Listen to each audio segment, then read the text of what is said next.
for you people, some of the other cities getting this, somebody sent me, I won't read it all, it was an ad in one of the major cities of our country for a group that I won't name, which is spread around the country in a somewhat organized manner of a public, mystical kind of self-improvement system.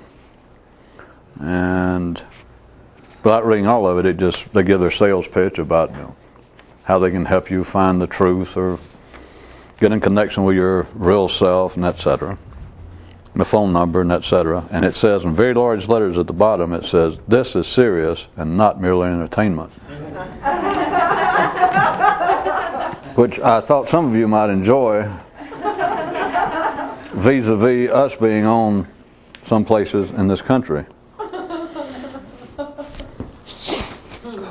Also, since there's so much, I have been, including myself, talking so much about the kinds of things that this might be about and what it's not, and reading letters or mentioning people who ask me, well, exactly what is it? And I watch it and I like it and got no idea what it is.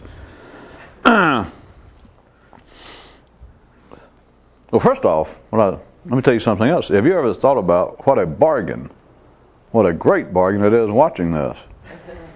Because even should I, each and every night, start out with a preface that was a caution that any comment I make is no criticism whatsoever of anything about life. Even if I said that, you realize other people who are inclined, just types of people who enjoy criticism, in spite of such a caution, could listen to this, which I know they do, and enjoy it as being criticism. You understand? That it can be what I tell you it is, which is no criticism. You go, okay. But then if that's, which very few people have a taste for that. But you can listen to it that way, as I tell you should, or as I intend it, or you can ignore that and hear it as smart-ass criticism, just of all kinds of life. Anyway, I just thought you'd maybe like to be aware again of what a bargain this is. And I was going to say specifically, since people keep asking about what this is or what it's not, for a great example of what this is not just now, but forever, but now is the only time we got. In fact, some of you are already late. For a great example, a contemporary example of what this kind of activity is absolutely not, turn on any average soap opera. It's just that is a great modern example that we have. You can do it in the privacy of your home. It's on TV. And as we noted before, they are, in a sense, so pushed for continuing material that they rely a great deal on audible reflections of the characters talking to themselves. And what soap operas, by connotation, are historical or anyway, is three hanky shows. Everyone's whining and crying. Everybody's being mistreated. But a great deal of interpersonal talk, not just a lot of people to themselves, that something happens and a woman says, well, I never want to see you again, and she walks out, and the guy looks off, and his voice. And he's talking to himself because his lips not moving. And he looks off, and he's saying,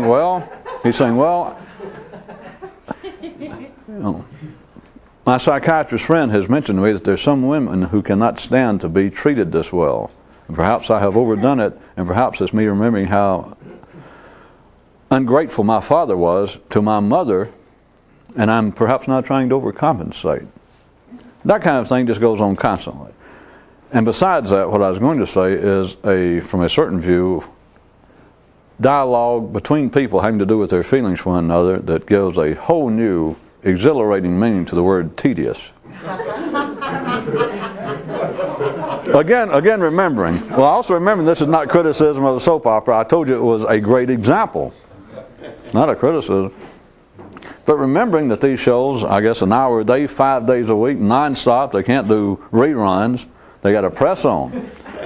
And so to fill up an hour, or whatever it is, 50 minutes worth of actual show, that's about what you're left at. They'd drive each other nuts. They'd have to dig up Balzac and Shakespeare and everybody and shake them and say, give me some ideas, give me something. And so part of it is, I know I can make it sound funny, but it's, are you sure you love me? Well, why would you ask that? Well, I don't know. Maybe sometimes I think that you don't think that I love you. Well, why would you think that? Well, because maybe sometimes I don't tell you that I love you as much as I think maybe, or as I expect maybe that you should tell me that you love me, and therefore perhaps I'm projecting my feelings of somewhat lacking of my expressions of love to you onto you and worrying where you feel that way for me.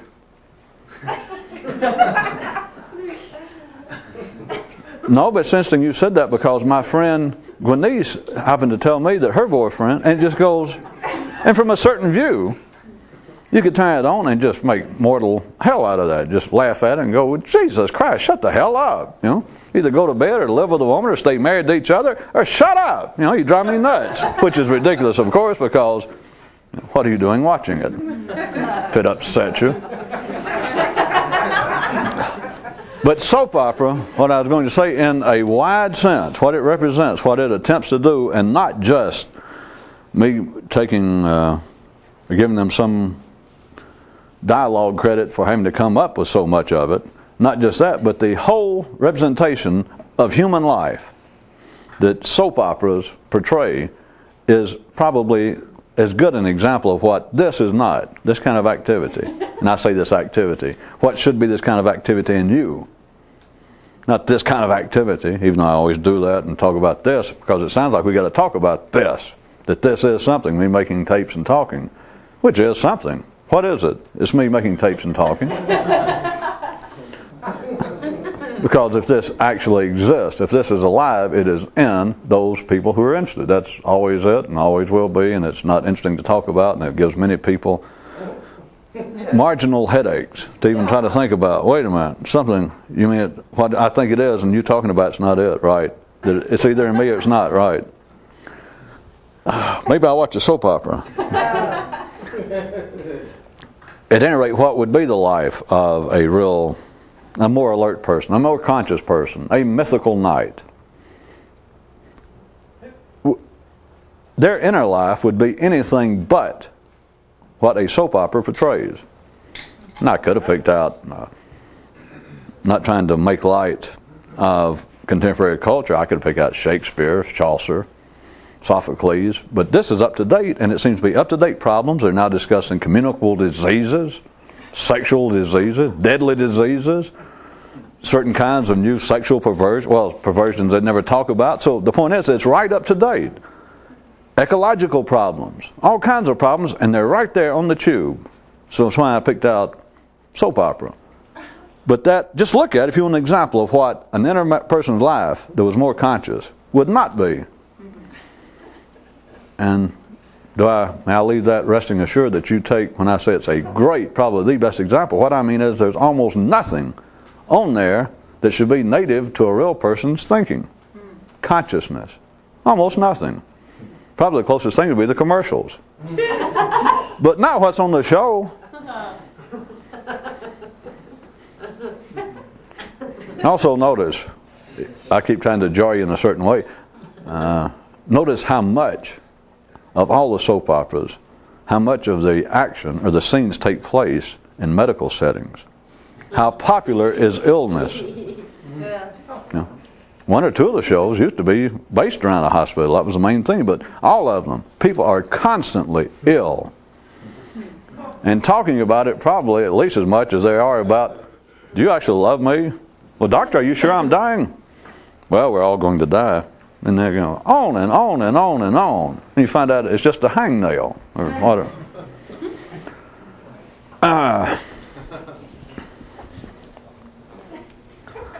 I was going to bring up aspects and expand what we were talking about last time, or the last few times. The human systems are never what they're named to be if they're alive, if they're surviving. And they do not end up doing what they are supposed to do. Not because I say supposed, by their own acclamation. And religion does not do what it's supposed to do. The police arm of the state does not do what it's supposed to do. Psychiatry doesn't do what it's supposed to. None of them fulfill their aim, much less, if you get down to a personal level, which makes many people get more than a marginal headache, to say one's sense of individual personality doesn't quite do what it's supposed to do. That's a little strong because it's easier to look like you're picking on television for putting out that crap like soap operas, or because churches or psychiatrists can't really cure you or make sure that you'll have a nice life after you die. Don't you always like the way it rolls off your tongue? Have a nice life after you die. I mean, sure, my existence sucks now, living in a cardboard box and women won't talk to me, but what a nice life being a good Southern Baptist or Presbyterian. Or what a nice life I'll have after I die.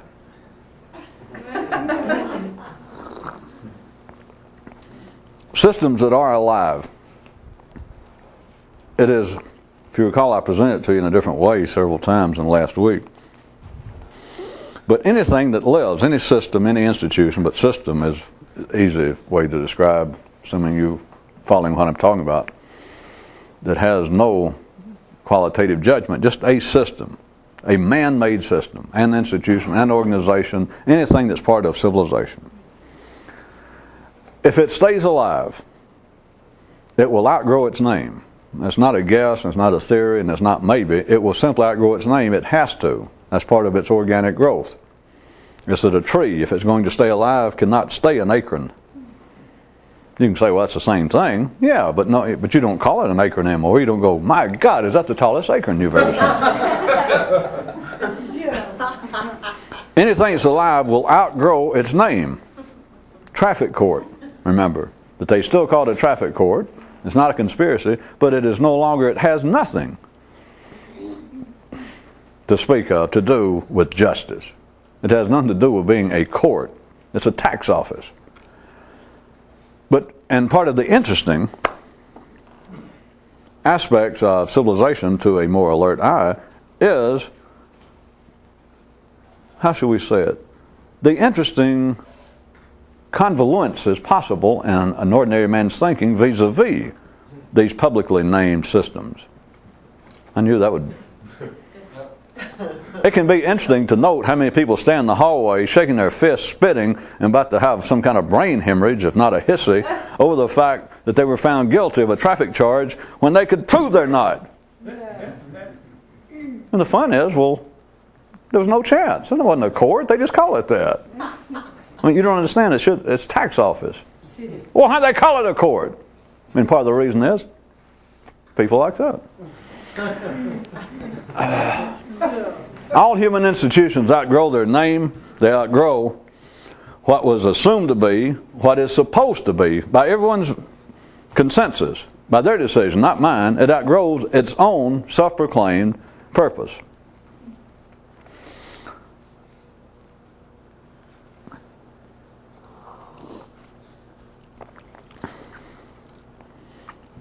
Then what I start doing, that I was periodically warned it's not criticism for the general public, is that once it happens, then a thing is no longer what it was or what it says it is. And here's the really, really good part, tricky part, it is also not its opposite.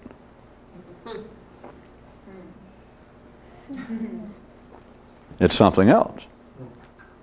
It's the kind of shit I talk about, the kind of view I talk about.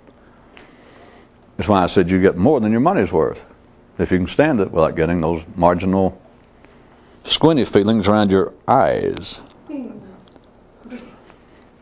Traffic court. A traffic court is no longer a court. But it's also not its opposite. That is, it is not what the people out there in the hallway that have just been mistreated. From any reasonable view, people that went in there were witnesses saying, I did not make a left turn. I did not. And these 5 honest citizens back me up. I go, yes. The judge says, that all you got to say? Yes. Guilty. $55. They say, that's no court of... I didn't get justice. In other words, they have the opposite view. They're saying, boy, that is not... Look up there. It says traffic court. And look here, I brought a dictionary. It says court, a place to dispense the equality of justice under the law. They do not do that. So the criticism, the other possible view is the opposite. That is not a court of justice, that's a court of injustice. You understand? See, they missed it. It's neither one. It's a tax office. Now see, that's what gives people, and they kind of get the internal dizzies. That's why it's another reason it's very difficult to find any sort of directions you can use regarding this kind of traditional mystical adventure. Because you think, well, now I'm onto something. And by the time you are, it seems like somebody gets your attention or something in you that says, wait a minute, if there's anything this is not, it's that. And so then you feel like, well, I got to sit down here at the side of the road on a stump, light a cigar or wonder, where do I go from here? That's what keeps life going. In other words, once things are part of the living, organic aspect of civilization, they have outgrown their name and they're not doing what they're supposed to, so they are not what they are said to be. That's a fact. You just got to see that. But they're not their opposite, which that's as far as ordinary commentators get. That's as far as ordinary life gets. The reason I'm stressing this a little, I know we've been through it, is I was about to bring up some other contemporary examples that are right in your face, and people do not see what's going on. If this was simple criticism, I would be way behind the times. You'd really be a dumbass to be sitting here, because anybody can criticize. Things are not what they're supposed to be by their own publicly, collectively named intentions. Courts are not courts. Religions are not religions, and etc. They are not. The only thing that's close to being what it is something that's dead. A dead man, the Parthenon, a court of justice in Athens that is no longer in operation. That's close to a court of justice. That is, you can't argue with it. You can't say, well, wait a minute. I went in here, I had an argument over my visa, a charge I made over there in the western part of Athens, and I came over here, by God, and I got justice. You can't say that, but you also can't say, well, I went in there and they mistreated me. Okay. If they're alive, if the system is alive, if the aspect, the activity, and civilization is alive, it is no longer what it is purported to be. But it is not its opposite. In other words, an atheist is as big an idiot as a Christian, or as any religious person. They are just as idiotic. They're just as childish and simplistic. There is no difference, except notice from a certain view, atheists will consider themselves, and especially each other, to be of a higher intellectual level. That we're above that kind of childish holdover to our craven, pre-sophisticated days. That sounds fine, except you think, well, why the hell are you still dancing with them? Why the hell do you care? We see through all that. Here, read my new book about it, and come to my lecture next week about how not to be fooled by religion. Even though they're myths and stories that are probably beyond anyone's knowledge, I'll bring up again, in our lifetime almost, is the greatest example of that is the tar baby story. The more you fight with it, because civilization supports itself. Civilization concocted itself and supports itself, and the more you fight with something, you holler, hey, I'm too smart to fall for Christianity or religion. I'll strike a blow. I am a, what do they call themselves? So I have the latest up. I am a I'm a New Age agnostic or atheist. Pow! Take that, you old. The guy will probably say, I grew up as a real hard-shell Baptist or a real strict Lutheran. Take that, you old strict, know-nothing, unsophisticated Lutheranism. Pow! You know where to find the man, over at the Tango Palace every weekend, dancing with Lutheranism.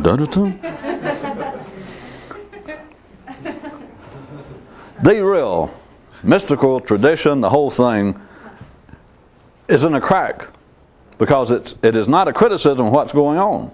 And what I'm talking about is not a criticism. Anyway, here we go.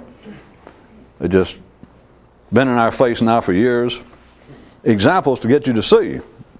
And if we had ordinary people, well, even you can think ordinarily. I'm sure all of you still have that ability. All you got to do is press yourself and try real hard. Now, but all of you can fall back into being just run-of-the-mill dunderheads. I know it'll be hard, but try just for me. You don't like it as an experiment. Just what? And if you have trouble, raise your hand and I'll try extra hard myself for you. Because some of us don't have that much trouble. But at any rate, I was going to warn again, not just the public now, to you, to watch it in you, and you'll be able to feel it for the public, because the public's in you. You're not in the agora in Athens, it's in you. You're in the arena. You are the collective downstairs. So, but this sounds exactly like either a good criticism or a support of what I'm going to do. But they are so alive now, and they're fairly modern. Well, I'll put them in a modern context, that they're fairly modern, but they're alive enough that they have now reached the point that the ones I'm going to bring out, a couple examples or whatever I get to, that sound as though this is a good idea if you're of ordinary mind. But they are now to the point that the people say, no, it's gone too far. It's not a good idea. Or maybe it's a good idea somewhere in there, but no more. All right, on to examples, some great ones. Gun control. By all statistics I know about or hear about, that violence is up in our part of the world. And so there is a continuing cry now, more and more local, federal legislation, religious leaders, public figures saying what we need is gun control. If we're going to stop violence, we're going to have gun control. You know, it's humans who are violent and not guns. But it's to the point now, well, you know, that's no brilliant thing for me to say, because it's now to the point. See, that is that's the living side of a system. And it's not necessarily organized. There may be, I'm sure there are lobbies around doing it, but what I mean is it's not organized and systematized as much as a religion, you know, the Catholic Church or Protestantism. But it is now alive so much in a kind of floating, shifting gang of people, minds, that gun control now is almost a system, the cry for gun control. But it's also the point now that it is having what ordinary commentators would refer to as a backlash. That we're having people, not just me, you're having ordinary people in the street stand up and say, wait a minute, with the bumper sticker psychology or philosophy, guns don't kill people, people kill people. That's been around so long that literally qualifies as a cliche. Except for this, it's a friggin' fact. Now think about it a second. But now all of you people, you got to remember, I don't give. You know, I'm not making a comment on gun control. I don't give a goddamn, and you shouldn't either. It's nothing. It's life's problem. Let life fool with it. I'm giving you a more alert view of it. But now back to where we live. Now back to what I'm trying to get you to see about life. And it's not to criticize life, and it's not to take up for those who criticize life. It's to show a few people how you waste your energy. Wasted. Is that what you said? What is it, an echo? How you waste your energy being concerned about things that are meaningless. Is that a master stroke of understatement, meaningless? At any rate, any civilized, let's right quick play the part of a civilized, sophisticated, caring person nowadays. And you just pick up the paper anytime, flip on the radio, and somebody, if you live in any sort of urban area, somebody was killed today. Maybe several people. Probably shot. And so somebody will stand up, either a minister, the mayor, somebody in the community, and say, we have got to do something about controlling these guns. We have got to stop violence. We've got to control guns. I don't care what it takes. I don't care when. We've got to do it. All right, you listen it just at first. Even if you're a member of the NRA, if you listen just for a second, you'd almost go, uh-oh, I almost fell for that. You know, quick, give me my hunting cap or something before I fall for that garbage. But you listen to it. We have got to stop the violence. You go, yeah. We have got to have some sort of restriction on weaponry in this country. It's just gone too far. Just to that point, there's almost nothing you can say. Naysay. Except for a quite obvious fact. Now for you people, I'll point out again, I don't care. I'm not attacking that. You know that by now. But now here's a simple fact. Humans are violent. Guns are not violent. And except there you stand, you think, wait a minute, is this some kind of verbal game? In the same sense that civilization's a verbal game. Because you could dismiss what I just said and say, you're just playing with words. You could say, well, you're no better than the bumper sticker saying guns don't kill people. People kill people. But, hell, I've seen that on backs of pickup trucks, and guys had rifles in their rack in the back. Don't give me that crap.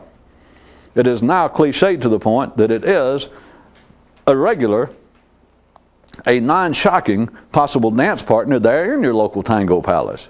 That you can now, if you're not in favor of gun control, for whatever reason, you're half the people at any particular time, you're against whatever somebody says. Somebody stands up and hollers, I hope it rains tomorrow. Half the time you go, well, I hope it doesn't. I mean, you should know that by now.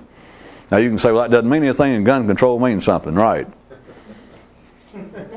I'd rather be shot than wet tomorrow with my good suit on. Some people would, some people wouldn't. Some people say, I got new hair. You know, if it rains tomorrow, I'd rather somebody shoot me in the ankle. So you can take your choice.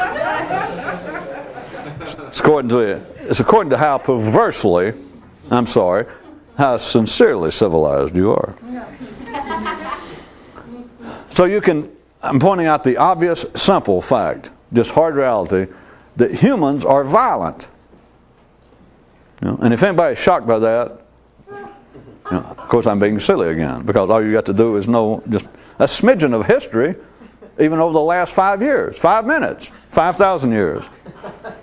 All you got to know, even if you never looked outside, if you happen for some reason to have ever tuned in internally, you could be a priest, you can be a pacifist. But Captain Irony has already seen that many times there'll be pacifist conventions and they go over fist fights about what tack to take tomorrow. All right, we're going to go down and we're going to march around the Naval Recruiting Office. Now we did that last week, let's go down to the Air Force. Hey, I told you last week already we're going to do the Navy. I said the goddamn Air, well who made you God? Who died and put you in charge of us? And so pacifists are on the ground over this, and Captain Irony's outside the window going, ha ha ha. Him and all of you intelligent readers of Mad.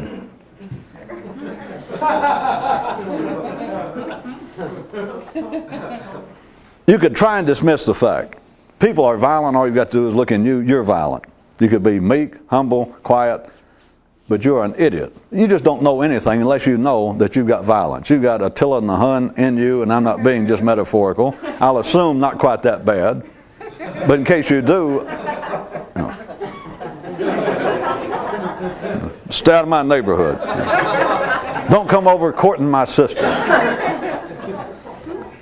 Humans are violent. Vegetarians are violent. You got to kill carrots. You got to kill. You have got to take life. I know, but that's not a joke. You have got to take life. You have got to be violent. You've got to take somebody else's life to live. Life takes years to live. This planet takes years to live. You have got to take some form of life for you to stay alive. It's you and everyone else. And so violence is not, I know, we can go through this one more time. Nobody wants to live where they're shooting each other every night and shooting through your window. Nobody wants to be shot, probably. So you can say, yes, I'm in favor of less violence. Well, good. Shows that you're at least civilized and walking around sane. But humans are violent. I don't care who it is. And anyone who tells you they're not violent is deranged. I mean, anyone that could tell you sincerely that they say, wait, you can torture me, but I have been spending years meditating, going to a psychiatrist, I keep a diary, I write down my thoughts and all that. I am not a violent person. They're an idiot. Plain and simple. They don't know anything about life. They may be a fine person. They may be good to work for. They may make a good employee. They could be related to you. But as far as having any awareness of what life's about, they have none. Humans are violent. Guns are not violent. Humans are violent. So there you've got the two opposing forces. You've got something going on that the majority of sane people, and they're always correct, remember, you don't have to run society, you don't have to run civilization, none of us, even the most brilliant of us. I'll go ahead and speak for us. Thank God we're not required, they don't depend on us to run things out here. It runs itself. Oh, I know, apparently people do run it. So they have decided verbally that there's too much violence. And there's the most obvious or most vocal form now, or most vocal suggestion, proposed program as to how to stop violence is to control guns. So you've got this section. Then you've got almost now, well, at least you've got a sizable reactionary section, which if you need any proof, it shows the first part is alive and well. That gun control is a serious, ongoing, living system. Because now it has opponents saying more or less what I'm saying. Going, come on, guns don't kill people. It's people. But notice what is the prevailing attitude. Notice which one right now, and it's not going to change. I don't mean that it's going to shift in some great direction. Because this is right at the heart of, are we run by our genetics or our environment?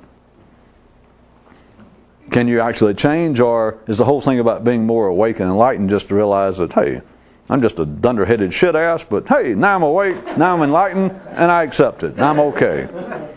It's all the same. I'll get to it. It's all together. But notice the prevailing one is we've got to do something about gun control. That is the prevailing, accepted, intelligent, insightful, humane, more conscientious view. Because should someone now that say was a spokesman for gun control, well, first off, got to remember they're a spokesman against violence. They don't just pop up and against guns or bows and arrows if we're in a different time zone. It is not that. They're first against violence. And so then let's say it's a public figure of some kind running for office. I made a friend. They're against violence. And then they have to say, the crowd says, well, by God, we are too. My kid got shot. My sister was killed. So they get, good. What are you going to do? And he thinks, Jesus, boy, did I step into it. And you got to say something. If you're an ordinary person trying to get somewhere in the public arena, and you said, and you decided, or you paid somebody said, I'll tell you how to get attention. You tell them you're going to make a speech on violence. You tell them that that's going to be one of your platforms running for mayor or Congress or whatever. There's going to be anti-violence. And they'll show up. And you go out there, and sure enough, they show up. And you say, by God, I don't care what any of my opponents say. I am the candidate that is against violence of all forms. I hate violence, damn it. I am anti-violent. You better not tell me I'm not anti-violent. I make the rest of these people like nobody. I am anti-violent. And they go, yay! And then somebody hollers, and he sends them basking in it. And somebody finally, if it goes long enough, holler, what's your solution? And he thinks, where's that son of a bitch that told me to say I was anti-violent? Because what are you going to say? Right now, the obvious one. I'm just pointing out to you the way life works. It's not that it's a conspiracy other than a stupid conspiracy. The limited view conspiracy, which is a nicer way of putting my stupid conspiracy. The devil makes me say that every time. It's just limited view. It's contemporarily contained conspiracy. That means it's what is necessary right now. That's conspiracy, which equates, once you get a little bit better and your horse will run faster, you look back over your shoulder, that is a stupid conspiracy. The prevailing view, the sane, humane, rational view is gun control. Because all you've got to do is ask yourself, even if you said to you, if you're an ordinary person, you went, no, guns are not killing people, it's people. Then ask yourself, okay, if I was up there, what would be my solution? What would I say out loud? Well, I'd say, wait a minute, just taking guns away from people is not going to do any good, or away from the legitimate people. If we try to control it, and honest ownership would just be the dishonest people, the kind of people that go around engaging in violence. They'll find a gun anyway, or if not, they'll come up and stab you with an ice pick. So it's not that. And you might get one or two people going, well, all right, that's some philosophical argument, but what we want to know is still, how the hell are you going to stop people from killing my family and people around me? And then you realize that, well, I stalled that off for 30 seconds with my grand idea. And they still don't know what you're going to do. From an ordinary view, they are absolutely stuck. You follow? It's not that the people claiming gun control in this one aspect, that they are in some way unusually dense by trying to stop violence through gun control. Is I'm asking you to consider, if you were an ordinary person dealing with other ordinary people, and even you agreed that, well, that's not going to work, what would you offer? What could you say? There is nothing to say. It then falls into what almost would appear to be, to ordinary people, into a kind of silent conspiracy. But it's not that. It is a tacit dance. It is a collective dancing to a song that only they hear. They don't hear it, but they all pretend they do. In this case, it's gun control. See, they announce this dance will be the dance of anti-violence.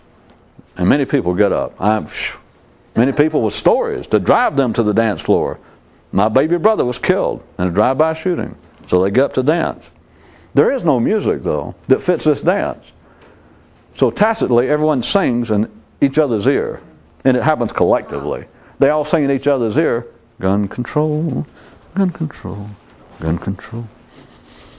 Except if you were off the dance floor, and in some way, let's say like from another planet, no interest, and you heard all this, and you weren't in any way tied to the dance floor, bulletproof. And you looked at that, and you realized all this, you'd go, well, gun control is not going to work. And let's say I was here with this guy from another planet, and I go, well, they know that. And I'm assuming he's a little smarter than the average person if he's from another planet. And I'd say, they know that, but they don't know what else to do, and they've got to say something about the curbing of violence. And then, still assuming he's as smart as I'm giving him credit for, he'd go, oh. And then I'd go, oh. Because that is the collective illusion. Illusion's a horrible word, I know, because most people have different connotations. I mean, it is a collective mirage. It is a collective reality. But once it gets alive, there are people now who will stand up publicly, sane people. They're in the minority. Because there's always the dance, somebody always is leading. Always remember that. If there's any conflict between Protestants and Catholics, conservatives and liberals, short people and tall people, at any given time, it's not, if I say half the people at any given time will be in favor or against whatever you say.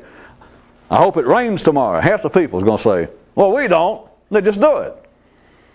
I say half the people. If it's something that's going to live that's more than the ephemerality of the weather, then it is not a 50-50 proposition. I just say that to get you to see that no matter what you say, if you holler, I think we all should all eat. I think we ought to just stop the taping and by God eat. Half the people would go, I'm not hungry.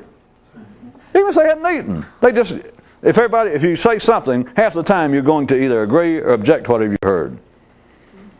But that is on a very ephemeral, passing level. When it's something that's going to stay alive, it's not 50-50 because, like in any dance, somebody's got to lead. Such as the gun control, back to that. Those favoring gun control are now leading, and they may stay leading until it dies out, until it shifts the dance to something else. So it's not that it's a 50-50 tug-of-war. Somebody is always in the majority. And of course, we're not actually talking about people and all that. That's not the interesting reality to it. It is the force behind it. It's the dynamics of what's making this move, and one force is stronger than the other. It has to be, or else it would be gridlock. It'd be two people grabbing, and both of them are trying to lead, and they couldn't move. The majority, the paradigm, the model of civil, social sanity and rational thinking now is gun control, positive view. But there are now sizable numbers, and people who are not simply fringe elements, people who are serious editorial writers, commentators who are now standing up, psychologists I'm sure by now, saying, well, wait a minute. I'm as horrified by the violence that is permeating and ripping the fabric of our society as the next person. But simply controlling guns, and I don't care, the man may say. I don't own guns, I don't really care one way or the other. But trying to control guns, you're on the wrong point. It's human nature somewhere. It's, it's some kind of societal problem. It's some kind of economic problem, lack of jobs or self-respect. It's something. But it's not gun control. And you could listen and go, no, that guy's a little saner. Really? Or you say, well, that's more like it. Just trying to control guns or can legislate their sale and register. That's not going to do any good about people killing one another. This guy, he's getting closer to what we should do. Did he say what we should do? He was criticizing the other, saying it's not going to work. Yeah, but at least he knows it's not going to work. Well, let's go ask him, all right, what do you suggest? Of course, it won't take but a split second, and they'll come up with, again, some kind of collective action. Nowadays, usually known as some kind of social programs. Well, what we need to do is make life more enjoyable for people. Make sure that poor people are not poor. Make sure that hungry people aren't hungry. Make sure that people that have big noses can afford to, cosmetic surgery. People that have psychological childhood traumas get treatment. Okay? That is also, by a large segment of society, almost as acceptable. We've changed the dance a little bit as saying gun control is the only thing we can do about trying to stop violence. You understand? I've just shifted the dance a little. But now that is common enough to say, well, wait, the alternative, what we should be doing is, never mind the guns. I mean, get them away from people if you want to. But what we got to do is affect human nature. And outlawing guns and controlling the ownership of guns is not going to do it. We got to do something about human nature. And then the people go, all right, what? We'll vote for you maybe. Because you're right, that other stuff's not going to work. You understand? I'm now not just detailing the opposing force to gun control. We're in the same ballroom floor, but the dance has shifted a little now. We've taken what was one of the oppositions to that one And now this opposition become the lead dancer of another dance. And so this person says, nah, that's not going to work over here. Let's don't dance over there, because gun control is not going to stop violence. We're going to have to work on human nature. So then, more or less, half the people that was over here dancing backwards, being led by that opposed it, in other words, they come over here with you, if you're the one saying that. They go, you're right. So what should we do? Now, so you start a new dancer, this guy has. Now he's got to come up with something. So he says, all right, here's what we should do, I guess. Have more jobs for people, better jobs. Oh, yeah, okay. Because, if people, and do away with drugs. I didn't want to get into that because it's the same thing as the gun control. Here's what we're going to get to, so I can type some more of it. Do you understand that ordinary people have no answer? Put it to you another way. There is no answer. But wait a minute, you do understand this? Now feel it. You can feel it as well as think it, but I'm going to put it in think terms for you, that is words. You would then be left with, people say, wait a minute. You're just saying that nothing's going to work. You're just saying we should just in general give up. See, here's where it gets real good and tricky. You remember from last time, I was doing the thing about pointing out that people could have comment upon what seems to be this mystical adventure, this mythical quest, this historical kind of work or effort that interest people have had, all the way up to me staying here talking right now, which is just me staying here talking. It's not necessarily it, unless you're a part of it. And I even point out to you that the original meaning of the term enlightenment, which most of these historical tradition, Jews one way or the other, that the payoff somewhere is some form of enlightenment, some form of new understanding, some form of new consciousness that is enlightening is a great English word for it, because as opposed to having lived in some kind of fog of darkness, it's like, I have been awakened from some kind of sleep. I have been brought out of some kind of dazed darkness into the light, and now I see. But enlightenment originally simply meant not that now I suddenly saw God, I saw my dead grandmother, I saw Atlantis rise from right off the shores of Bimini. The enlightenment actually meant I see things as they are, which is not much of a sales pitch for drugstore mystics. But if we take that, and I said that then a person, a quite sane, ordinary voice could raise up and say, well, wait.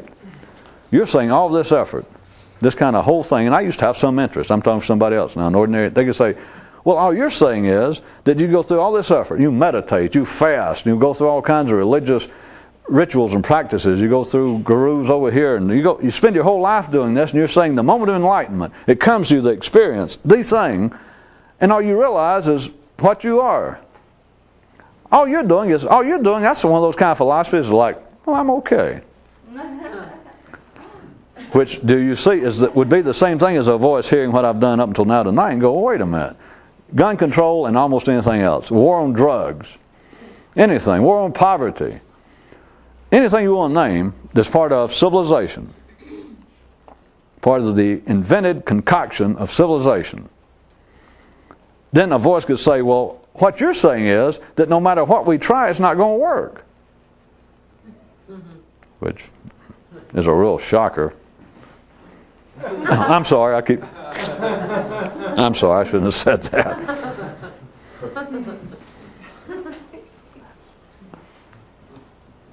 But you understand that that they could say, and their reaction has always been, well, all you're doing then is saying that things can't be changed, and, well, hell, we should just give up. No. What I was going to suggest is the real interesting crack where all this exists is it's neither to say, should we just give up? Is that the only thing possible to give up? That's not correct, and it's not incorrect. But once you ask it, you are then so incorrect that kind of incorrectness has merely incorrect for breakfast.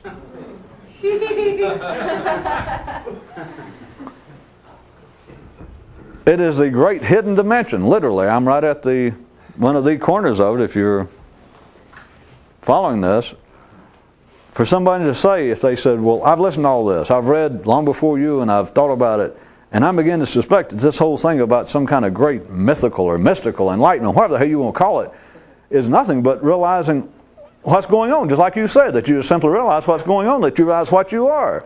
All you're saying is you get to the point of thinking, well, shit, it's just me and I accept it. That's not incorrect, but it's not correct.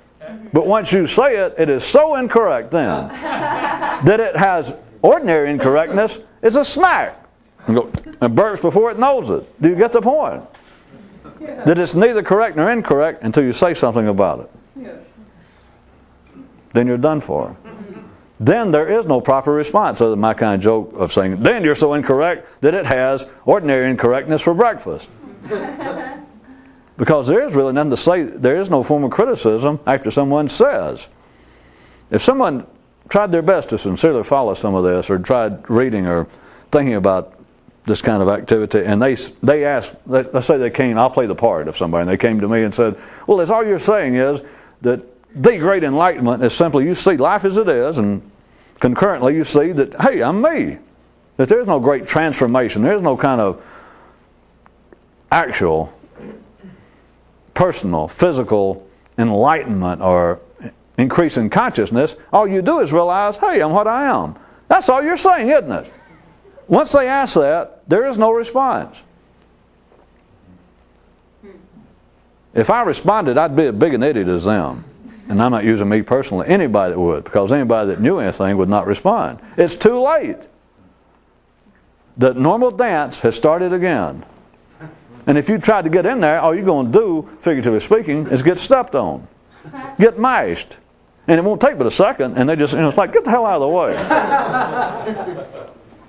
Because you're literally, not just you, but what you just pointed out, if they remember for a second, it's like for that second or a few seconds they remember it, they're back to their normal dance, and something's bothering them. It's like you, that is what you have said. It's like, watch out.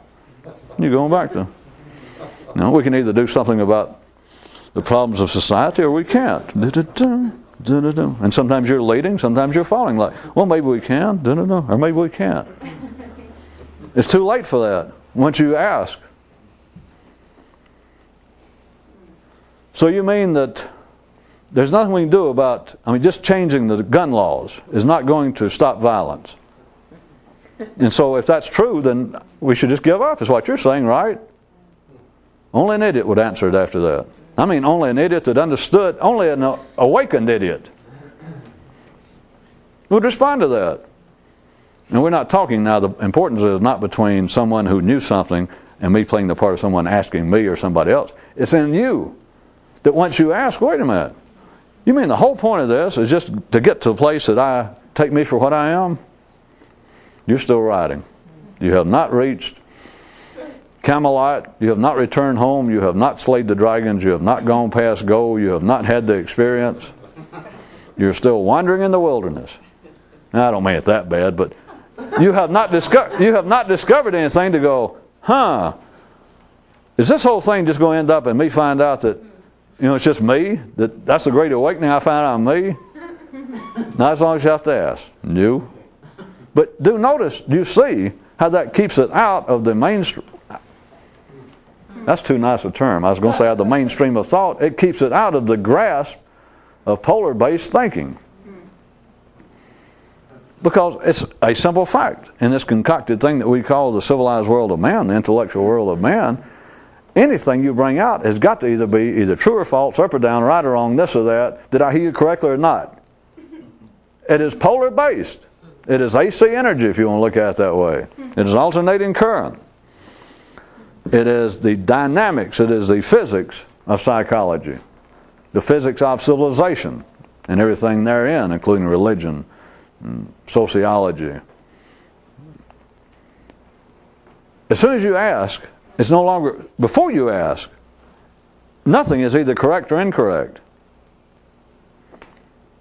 Maybe I should have written on it, maybe I'll put in an item to codify it, but literally, before you ask, no matter what it is, it could be a question apparently regarding social behavior, relationships, religion, finances, anything that is not directly tied to simply staying alive. Anything you can ask beyond that, it is not either correct or incorrect. Whatever you think is the possible answers. It's a survival level. That's not the problem, you understand. You don't debate whether you'll eat or not eat when you're hungry. There is no binary right or off and on. It's either live or die. But once you get above that, then all questions seem to either be the potential, any possible question has a potential correct answer, correct solution, correct approach to the problem, or an incorrect one. No, it doesn't. Not till you ask. And then, may I tell all of you friends and neighbors here by the riverside waiting to be baptized, it is too late. I censored myself. It is too muddy late. But notice how it keeps the dance going. Notice why this sort of thing is so hard to hear for people who even want to hear it. Because they can say, well, wait a minute. Is this actually some sort of, is this, go ahead and tell me, is this like the secret core of all religions? It's neither true or not true until you ask. And then it's so untrue that, Jesus, you wouldn't even bother talking to anybody like that. But except for this, notice, since I just grabbed that example out of thin air, that's one of the historical things that you'll find in all of the remembrances of the so-called would-be mystical traditions, is somebody has what they call a great enlightenment, a great moment of understanding. And probably their magnum opus is written, or what they may be remembered for them, is some variation of, I got in touch with the cosmos, the gods talked to me, the dead spirits from the center of the earth or something, and they'll say, I'm not making fun of it, and they'll come up and say, I realize that reality it is the many comes from the one. It is like spokes around the axle of a wheel, and I've read, I have studied, I have pursued gurus and teachers in all the world's religions and faiths, and I realize, I tell you now, my friends, all religions are simply various different vehicles for the same internal engine, that they're all one. People can meditate and work on that for the rest of their life as they want a hobby. It may be probably more enjoyable than a soap opera. But then if someone goes, is that true or not? Is that correct or not? Before they ask, that was not correct or incorrect. What people come up with under the best of circumstances, under what is apparently the attempt to be transcendental, anything they come up with, anything that could even be inspiring to you, but I slipped this in on you the night before last, if you recall, that don't you learn anything about words? Don't you get a hint from the fact that you can get some from other people's words that you're obvious that you're aware they didn't understand it, and yet you got something? Doesn't that give you some kind of, a minor clue about the nature of words? Is the way I put it to you, but I put the nature of civilization. Civilization has to continually invent itself. It has to support itself. Who the hell else is? No sane person. So it has to continue to reinvent it. And it has to continually, through man, have these non-ending problems, questions. And to each question, there is either a correct or an incorrect answer, or a correct or an incorrect approach. That is, you either say, all right, gun control. We're going to have to go ahead and bite the bullet, eat the cliches, face up to the truth that guns are killing our people. We're killing one another at an unbelievable rate. I don't care what the Constitution says. I don't care what kind of historical customs we have about private ownership of guns. We've got to stop it. We're killing little children. Then it lives long enough, which you're already seeing it now, there'll be responsible collective members of society go, well, I'm as against violence, I'm as shocked as you are by it, I'm as sickened by it, but gun control won't do it. You understand? It is now, that sounded correct until somebody said that's incorrect. It was not correct or incorrect until somebody said it. And as soon as somebody says it, as if it's going to live, somebody will also say it's incorrect. You understand? There's no answer then. What if there was an answer somewhere? That's no longer the question. The question is now, we've got these two groups. We'll have debates. We'll offer different bills in Congress. As one group says, gun control. Other groups say, oh, you idiots, that's not going to work. Do you understand? Now we have created a new dance. Civilization has expanded. And if you're an ordinary cynic, I could throw this in for you guys who are still thumbing through your Mad magazine or whatever. And you go, all right, notice what's happened? They are now distracted And the killing's still going on. Ha, ha, ha. They're in there debating. And now the thing is, you understand, since they realize, I'm playing a smart aleck part now right quick for a theatrical effect to try to get you to see the crack again.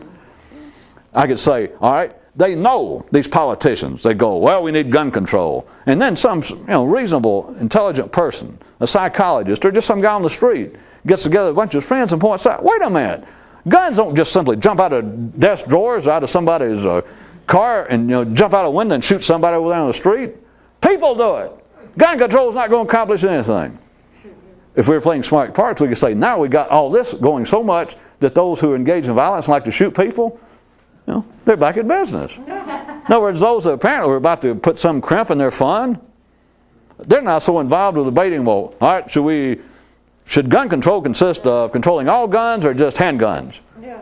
So maybe they can spend 2 years worrying about that. Do you follow what I'm pointing out sarcastically in an exaggerated manner? It now has a correct and an incorrect possibility. Of course, one group looks at those being incorrect and vice versa. But we can now say, and so since they don't know, since they both know that they don't know how to stop violence, they're now involved with a make-believe. They're fighting a tar baby. They're chasing ghosts in the night. And now they don't have to face up. Somebody can walk into the halls of Congress, say, and go, hey, do you realize that the statistics show that violence is up from last year? And they point to this one congressman, let's say, you're the guy that started this thing about gun control. He goes, well, he don't bother me. I came up with that bill. Do you realize, look out here in the hall, and he starts pointing out other congressmen and senators and say, do you realize, look at those people. Look at the NRA, look at the lobbies against me. I'm killing myself fighting for this, and they won't let me do it. Don't bother me about people killing themselves. I'm killing myself in here trying to do this. You understand? We could say, wait a minute. Now they don't have to face up that they don't know what they're doing. Yeah. For those of you that don't remember, why are churches always having building programs? We've got to have a bigger building. And somebody points out, well, why do we need a bigger building? I've been coming here 20 years, and what you promised that you'd do for me, you've never done. Need a bigger building? Sorry, sir. We'll get to that as soon as if we had a bigger building, if we had some new property, that's always it. It's not criticism. But notice if you're an ordinary mind, if you're run by an ordinary mind, it has got to be criticism. That as soon as I started out, if anybody ordinary was watching this, as soon as I said gun control, now we're getting somewhere. Those who are in favor or those who want to wait a minute. And if I said something very shortly that sounded almost like it was criticism, they go, oh. And so I might have both groups there for a few minutes, think, well, maybe he's in favor of it, maybe he's not. Of course, if that was a serious part of their avocational interest in life, but now surely they've tuned out because they're getting those marginal headaches like, well, he seemed like he was kind of talking about gun control off and on for the last 60 minutes, but I don't know what the hell he's saying. Are we out? It was a nice conclusion. Well, I'll pick it back up because I wasn't through. But nothing in the civilized world, at the physical level, that's not even a question. It's not a problem if you're sane. If you're alive, it's not a problem. But above the survival level, none of the problems, none of the questions that men have, none of the programs men have, none of them are either correct or incorrect. Until you ask about it. Until you state that one of them is incorrect. Then it's over. Well, that is, it's over insofar as the possibility of you ever seeing it, but that might be the beginning of starting a whole new dance.